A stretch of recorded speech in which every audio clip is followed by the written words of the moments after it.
dimuliakan oleh Allah Subhanahu wa Ta'ala, surat Al-Masad disebut juga surat Al-Lahab, disebut juga surat Tabbat. Disebut surat Al-Masad dikarenakan munasabatan atau nisbatan ila nau'il adabi, terhadap warna atau model bentukan azab. Yang azab ini masad berkaitannya dengan azab istrinya Abu Lahab yang namanya Ummu Jamil. Memang kenapa bukankah turunnya surat ini nanti ya kepada Abu Lahab, tapi ternyata ini satu frekuensi antara Abu Lahab dan istrinya. Jadi istrinya sarwana, sami sarang sama dengan. Karena apa?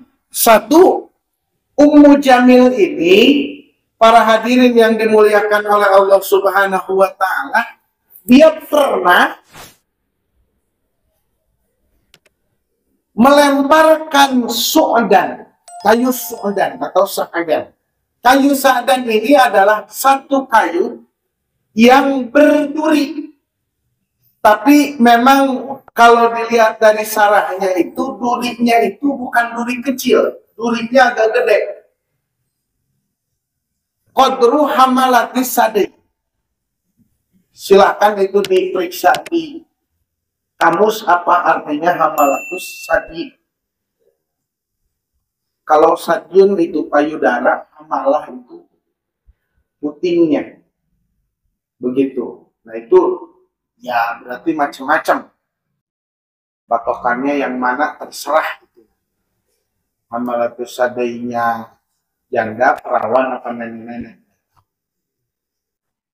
Itu dilempar di jalan kanjeng Nabi Muhammad Sallallahu Alaihi Wasallam. Bahkan si Ummu Jamil ini pernah akan melakukan satu perkara yang begitu dahsyat. Karena beliau si Ummu Jamil ini ketika Rasul membacakan atau turun ayat ini sampai wa mar'atu hammalatal hatab fi jidha hablum min masad, si Ummu Jamil mendatangi Rasulullah SAW. Pada saat itu Rasul sedang duduk sama Sayyidina Abu Bakar dan dia membawa pecahan-pecahan batu yang dipinta. Jadi pecahan-pecahan batu dikumpulkan dalam satu kain, kemudian diikat. Bahasa kasarnya buat mukul wajahnya kanjeng Nabi. Ini si Ummu Jamil.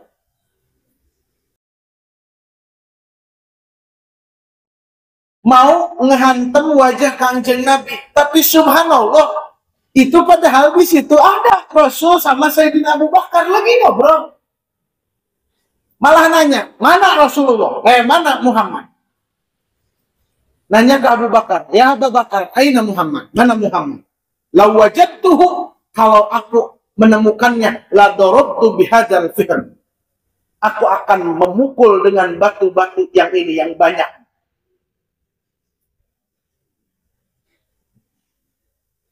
Jadi mau dipukul pakai itu Nabi. Tapi subhanallah, oleh Allah diambil penglihatannya si Ummu Jamil kepada Nabi. Jadi yang dilihat cuma Abu Bakar doang. Subhanallah ya. Itu kalau sudah kuat dalam iman bisa dipraktekkan. Itu Ummu Jamil diambil penglihatannya, enggak lihat, yang dilihat hanya Abu Bakar saja. Mana ini Muhammad? Sampai ya Rasul, kata Abu Bakar, sejelas ini kok dia tidak lihat? Allah mengambil pandangannya dari aku. Nah, itu makanya nanti ini dia tetap pakai masad itu. Begitupun pekerjaannya masad. melemparkan kayunya itu pun di jalan Nabi, ya memang sehingga para hadirin yang dimuliakan oleh Allah Subhanahu wa Ta'ala, di dalam ulama yang pertama mengartikan siksaan masad bagi si Ummu Jamil adalah ketika Ummu Jamil ngambil kayu bakar, ini si Ummu Jamil duduk di mana? Di batu, istirahat. Buat istirahat mengamsal. Lagi istirahat, malaikat keselen. Itu ikatan yang mengikat di lehernya dibetok, ditarik sama malaikat sampai si Ummu Jamil ngejengkang dan apa kalau bahasa Sundanya dibabetkeun, dibanting. Setelah ditarik, dibanting, jebrut, lakah. Kemudian merusakkan tubuhnya. Imakala is dead, imakala rusak. Ini serem. Nah itulah masad. Masad yang kedua, siksaan bagi si Ummu Jamil adalah mahwal masad, qolal Ibnu Abbas, huwa silsilatun min hadidin. Adalah rantai yang terbuat dari besi, dar'uha sab'una diro'an, panjangnya 70 hasta. Yadkhulu min fiha, masuk dari mulutnya si Ummu Jamil, wa yakhruju min duburiha, keluar dari tuburnya, kemudian melilit lehernya. Wa yakunu sa'iruha, dan ada keseluruhan masad tersebut atau silsilah min hadid tersebut di unukiha, di lehernya si Ummu Jamil. Fafutilat fatlan muhakkamatan, dan Ummu Jamil terjerat lehernya, tercekik lehernya oleh silsilah tadi dengan fatlan muhakkaman, dengan ikatan yang kuat, dengan lilitan yang kuat. Gusti Agung. Kenapa? Munasabatan 5 fa'alat Ummu Jamil di dunia. Sehingga banyaklah kalau kisah-kisah orang yang menzolimi seperti ini nanti menzolimi. Di dalam surat At-Tatfif ada kan orang kafir pada hari ini mentertawai, makanya apa namanya? Mentertawai terhadap orang yang beriman. Kan ada tuh, baru terakhir kayak Allahu Akbar. Alal iki yang zunun kata. Ya hakun. Ada di Tatfif itu.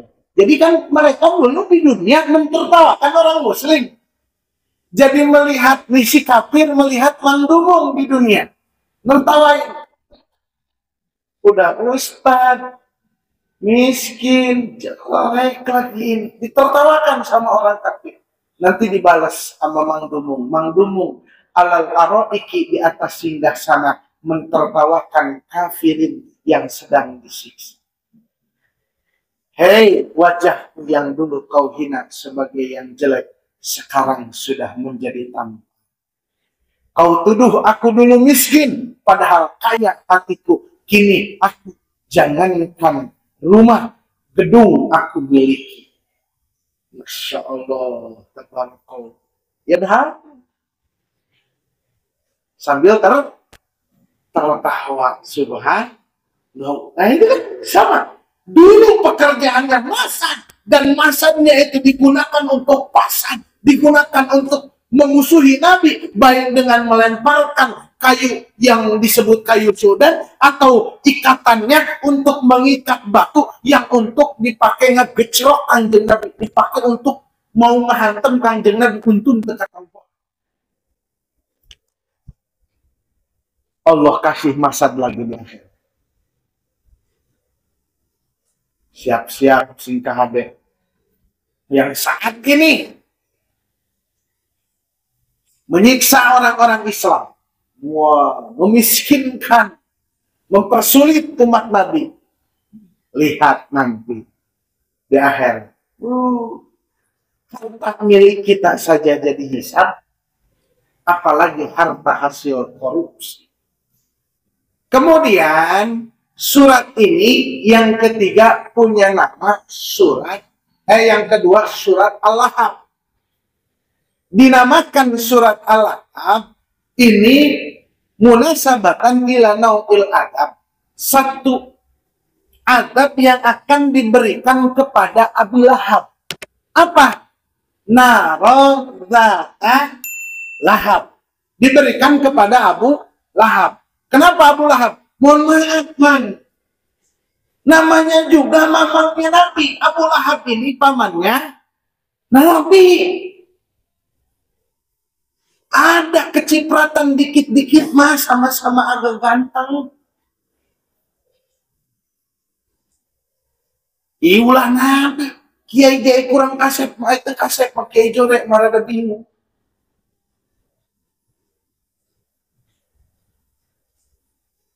Nah, ini Abu Lahab talahum isrokun, percaya wajahnya itu. Oh, istri sangka Habib belum datang tahun lalu. Cium tangan Abu Lahab. Kaset umroh kemerah-merahan putih. Masya Allah. Buah malamun mangdumung berendeng sama Abu Lahab. Bisa sangka Abu Lahab wal tenang dulu.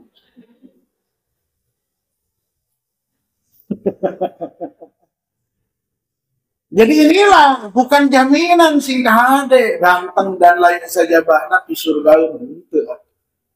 Abu Lahab kurang kasep gimana, kurang ganteng gimana, kurang keren gimana, nasabnya pun memang Nabi. Inilah patokan. Jangan apa disebutnya. Aduh, Masya Allah. Ini ribut-ribut tentang eta lah, Masya Allah. Hati-hati ya. Kita jangan ikut-ikutan. Bahaya urusannya. Tidak percaya, sedangkan benar. Kalau dicilet ku Kangjeng Nabi. Alhamdulillah, ini serem. Ya. Masya Allah. Tapi surat ini menjadi nasihat juga buat kita seluruhnya. Buat yang bernasab-nasab bagus juga. Jangankan bernasab sama dengan kiai. Bernasab sama dengan Nabi pun nggak jadi manfaat. Kalau di hatinya tidak ada ini. Nauzubillah min dzalik. Tapi peringatan juga. Hati-hati kalian wahai para pencela orang yang mempunyai nasab bagus, orang yang mempunyai keimanan bagus. Hati-hati. Tercelak pula lah kau di dunia dan di akhirat. Serem. Al-Lahab. Nah itu ya. Kemudian yang ketiga namanya surat Tabbat. Munasabatan linau il-adzabi wadzam. Kenapa? Para jamaah yang dimuliakan oleh Allah Subhanahu wa Ta'ala. Nabi Muhammad tadi sudah ada sebut sedikit. Ketika itu turun ayat wa anzir ashiratakal aqrabin. Asy-Syu'ara 214.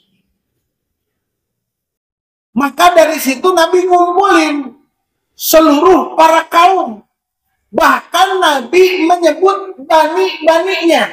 Ya bani fulan, ya bani fulan, ya yuhal Quraisy, ya bani anu, ya bani Abdul Muthalib, ya bani anu, ya bani anu, ya bani anu, ya bani anu. Nabi panggil semuanya. Dan Nabi berkata, seandainya aku berikan kabar kepada kalian bahwasanya dari gunung akan keluar pasukan musuh, apakah kalian percaya? Percaya. Karena memang Nabi mendapat julukan Al-Amin yang terpercaya sebelum Nabi diangkat jadi nubuah. Emang ini citakan Nabi. Udah cetakannya cetakan soleh. Bukan soleh dadakan. Abi musaddiqi, kata Nabi, apakah kalian percaya terhadapku? Aku kan tenang, Rasul. Akan tenang. Iya, percaya. Saya ngomong akan turun hujan, apa kalian percaya? Percaya. Semua percaya. Akhirnya Rasul mengatakan, setelah turun ayat tadi, turun.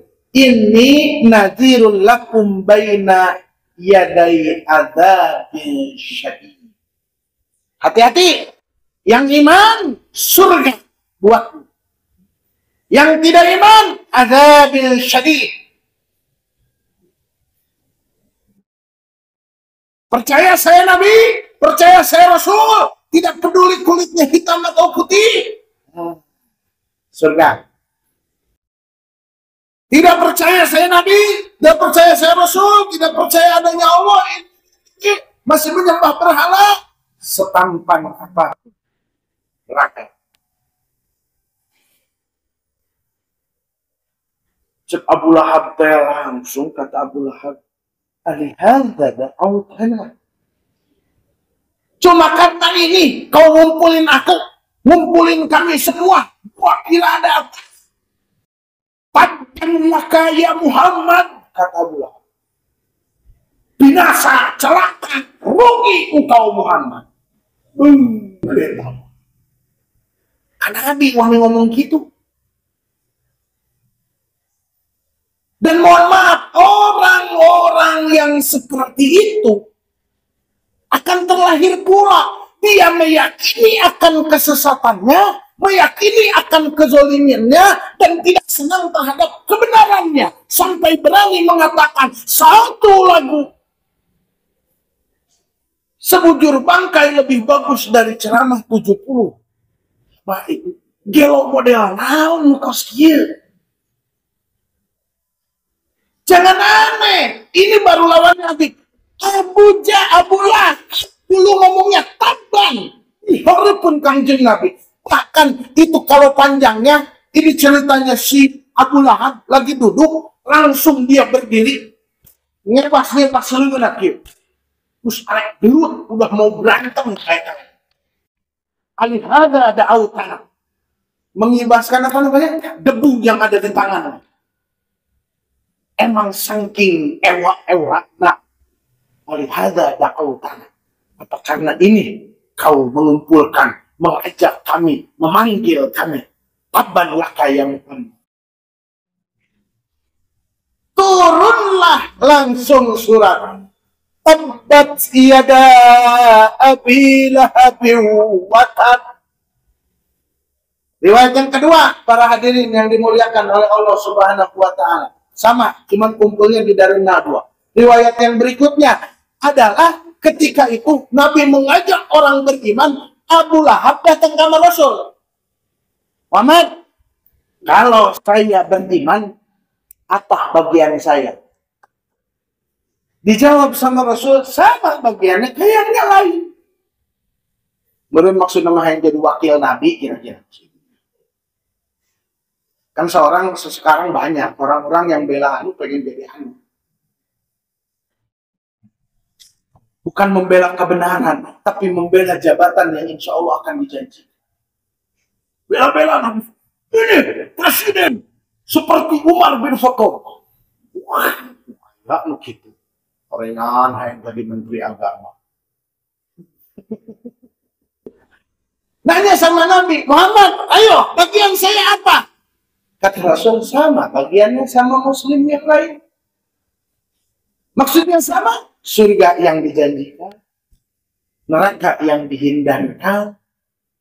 Nggak ada urusan duit-duitnya. Kagak apa. Kekuasaan, apa lagi? Terus untuk apa saya perlu mengikuti kamu? Kamu itu kan keponakan saya. Celaka engkau Muhammad. Tahu aku ini memang kamu. Coba dong kalau jadi pengikut kamu. Tetap apa yang berbeda dikit? Celaka engkau Muhammad. Dibalas saya. Tabbat. Turun lagi.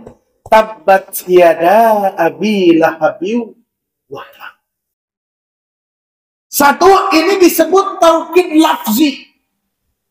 Diulang 2 kali huruf yang serupa atau lafaz yang serupa, ini menunjukkan taukid.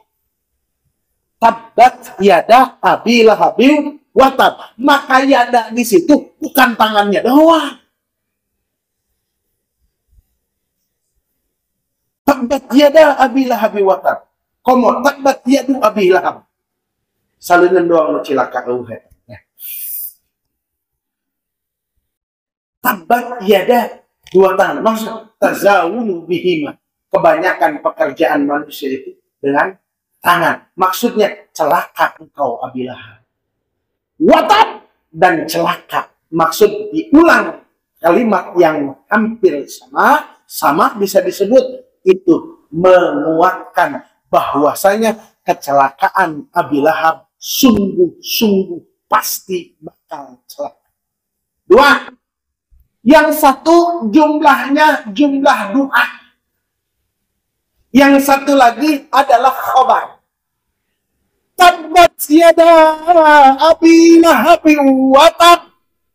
Semoga celaka Abi Lahab, watab dan celakalah Abi Lahab. Ahlakahullah, Allah celakakan dia, pahalkan, maka jadilah celaka. Masya Allah, tabarakallah. Ini para jamaah yang dimuliakan oleh Allah Subhanahu wa Ta'ala. Wajah tampan, punya kedekatan nasab dengan Rasul, sedikit pun tidak memberikan manfaat sama sekali. Justru maaf. Hati-hati, punya kenikmatan, punya kedekatan dengan guru, dengan orang-orang yang mulia. Jadikan kedekatan, kenikmatan tersebut untuk memperkuat mahabbah kita.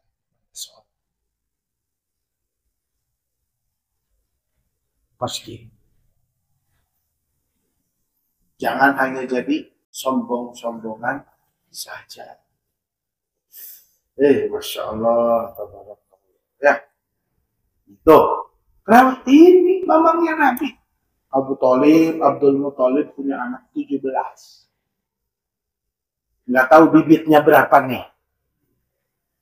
Cuman dengar satu riwayat mah Abdul Muthalib, Abdullah, Abbas, Lala Swabya, sama Abu Lahab mah memang seayah seibu ini.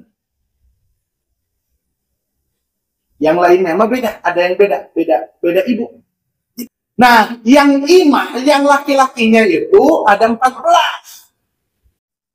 Silakanlah cari film mutawalat. Yang perempuannya ada 3. Hamzatu ammuhu wa Abbasun kada ammatuhu Sofiyatun datu 3. Yang sudah resmi mendapat cap keimanan tuh itu. Hamzatu ammuhu wa Abbasun kada ammatuhu Sofiyah. Ini sudah resmi dapat cap iman karena sejaman sama Nabi, menyaksikan Nabi dan beriman. Hamzah tuh amru Abbas. Cuman kalau Hamzah beriman semenjak Nabi awal-awal mendeklarasikan kenabian. Kalau Abbas ada riwayat mengatakan imannya setelah terjadi foto. Seperti itu. Ada lagi Sofiyah. Kalau Sofiyah memang beriman juga. Bahkan salah satu wanita yang berani membunuh jihad fisabilillah Sofiyah yang pertama itu. Panjang deh cerita nanti. Sahabat ketika itu sedang perang, semuanya capek. Kemudian cewek-cewek di Madinah suruh kumpul di satu lapangan. Yang ngejaganya ada sahabat kurus kering. Yang ngejaganya tuh sahabat kurus, lagi sakit lagi. Kemudian ada satu Yahudi muter-muter nakut-nakutin, ngelilingin itu tuh golongan cewek. Cek Sophia teh, paehan, tuan,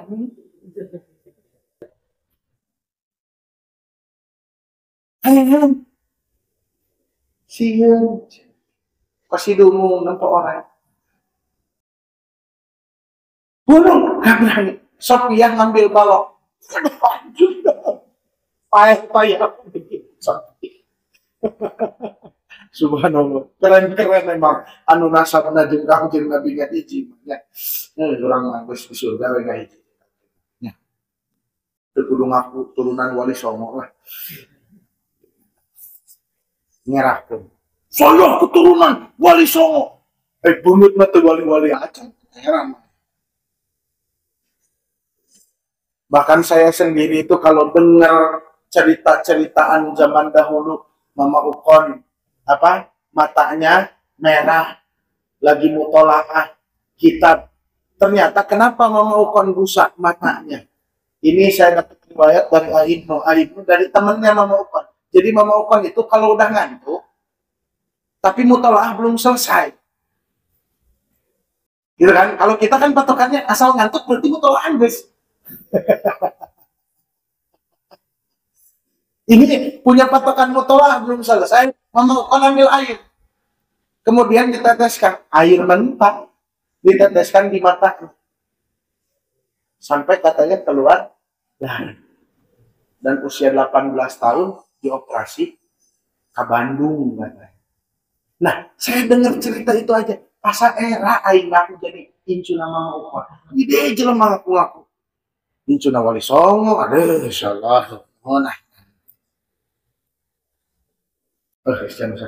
Nah, jadi para hadirin, bahkan Abu Lahab ngomongnya, orang ada yang percaya, banyak yang percaya sama Nabi. Abu Lahab masih tetap. Nih orang-orang yang percaya sama Nabi banyak nih. Kebuktian kedahsyatan iman makin istimewa. Orang yang beriman makin terang-terangan. Makin ajib pokoknya. Nggak peduli disiksa bagaimanapun. Tapi tetap Abu Lahab dengan kegengsiannya. Saya tetap dengan kekukuran saya. Sampai Abu Lahab berkata, seandainya yang diucapkan oleh Muhammad itu benar, wa in kana haqqan aftadi anhu bimali wa waladi, akan aku tebus supaya itu jadi benar kata omongan, supaya nggak jadi benar itu omongan, saya akan tebus dengan hartaku dan anakku. Mohon maaf Lahab, Abu Lahab, mohon maaf. Ma agna anhu maluhu wa ma kasab. Miliaran dirham, miliaran dinar kau kumpulkan untuk mencegah agar kau tidak masuk kepada nar dzata lahab. Kau kumpulkan anak-anakmu untuk menghalangi agar kau tidak masuk kepada nar dzata lahab. Sorry, ma agna anhu maluhu, tidak akan mencukupi bagi malu hartanya, wa makasab, dan anaknya. Kok kasab dia diartikan anaknya? Karena cenaga. Karena apa? Karena kasab yang paling enak dan paling menghasilkan adalah paling ditunggu-tunggu tuh kasab. Nah, saya ngomong, hasil nara ini. Hasil siapa itu? Nah, ya orang takkan gaya. Hasil urang, hasil gawe urang, hasil pekerjaan saya. Nah itu istri namanya alat produksi. Makanya ada orang ngomong kayak gini, di Amerika ada alat yang begitu istimewa. Masukin daging keluar sosis. Dijawab sama bapaknya, hebatan emak lo. Masukin sosis keluar lo. Terakhir, Hamalat al-Hatab. Hamalat al-Hatab, seorang ulama mengartikan ay Hamalat al-Khotol. Siapa yang berkata? Sa'id bin Jubair berkata, seorang sahabat berkata, Sa'id bin Jubair berkata, Hamalat al-Hatab di sini maksudnya adalah Hamalat al-Khotoya. Dalilnya apa? Wa hum yahmiluna awzarahum ala zuhurihim.